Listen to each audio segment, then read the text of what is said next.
விஜயோட அரசியல் எப்படி சார் பாக்குறீங்க? அடுத்த கட்டம் மாநாடு வச்சுட்டாரு, இப்போ அடுத்தடுத்த கட்டங்கள் அறிக்கைகள் ரொம்ப கடுமையாக விடுறாரு.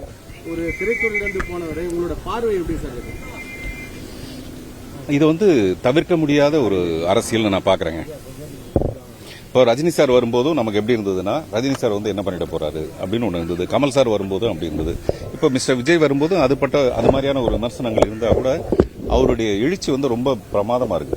அது ஃபர்ஸ்ட் மேடையே நமக்கு மேடைன்னு தெரியாத அளவுக்கு ரொம்ப பிரமாதப்படுத்திட்டாரு அவரு. அடுத்தடுத்த நல்ல முன்னேற்றங்கள் இருக்கு. அங்கே நம்ம என்ன பார்ப்போம்னா, இதெல்லாம் தவிர்க்கவே முடியாது அரசியல்ல.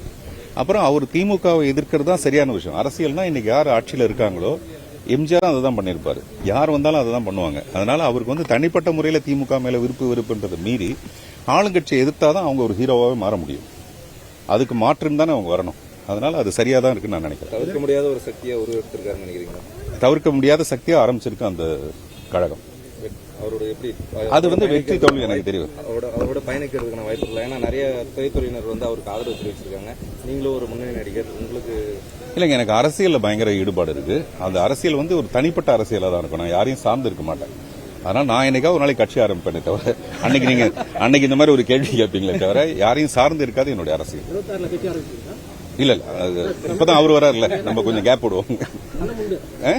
என்ன பண்ணுங்க, என்னுடைய எல்லா படத்திலையும் பாத்தீங்கன்னா ஒரு அரசியல் இருக்கும். புதிய பாதையிலிருந்து தொடங்கி எல்லா படத்திலையும் ஒரு அரசியல் இருக்கத்தான் செய்யும் எனக்கு படத்துல.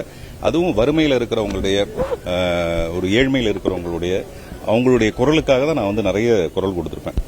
மறைந்த காளிமுத்துன்னு ஒரு மினிஸ்டர், அவர் கூட சொன்னாரு, மக்கள் தலைவர் எம்ஜிஆரும் உங்க படமும் வேற வேற இல்ல, அவருடைய பாணி வேற, உங்களுடைய பாணி வேற. கிட்டத்தட்ட பாத்தீங்கன்னா எல்லாமே ஒரு ஏழ்மையில இருக்கிற ஒரு மனிதனை பத்தின கதையா தான் இருக்கும் அப்படின்ட்டு. சோ அதனால எனக்கும் அரசியல் விருப்பம் இருக்கு, ஆனா இப்ப இல்ல. சமீபத்தில் பெண் பாதுகாப்பு குறித்து விஜய் ஒரு கருத்து சொல்லியிருக்காரு. பெண்களுக்கு பாதுகாப்பு இல்லை தமிழகத்தில் அதிகாரம் அப்படின்னு சொல்லியிருக்காரு. உங்களோட பார்வை? அது அவருடைய கருத்து. எனக்கு நல்ல பாதுகாப்பு இருக்குன்னு தான் நான் நினைக்கிறேன். பெண்களுக்கு நிறைய பாதுகாப்பு இருக்குங்க. பெண்கள் முந்திய விட பாதுகாப்பு தேவைப்படாத அளவுக்கு அவங்க பவர்ஃபுல்லா இருக்காங்கன்னு நான் நினைக்கிறேன். பெண்களை நம்மளா எப்பவுமே பாதுகாப்புன்னு சொல்லி நம்ம அவங்களை வீக் ஆக்குறோமோன்னு தோணுது. பெண்கள் அவ்வளவு வீக்கானவங்க கிடையாது. மென் ஆர் வீக்கர் செக்ஸ்னு ஒரு செய்தி ஒன்று இருக்கு.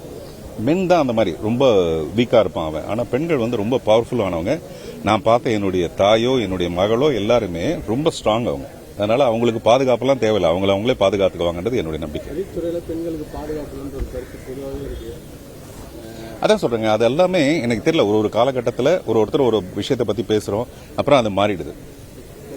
சரிங்களா? நன்றி. ரொம்ப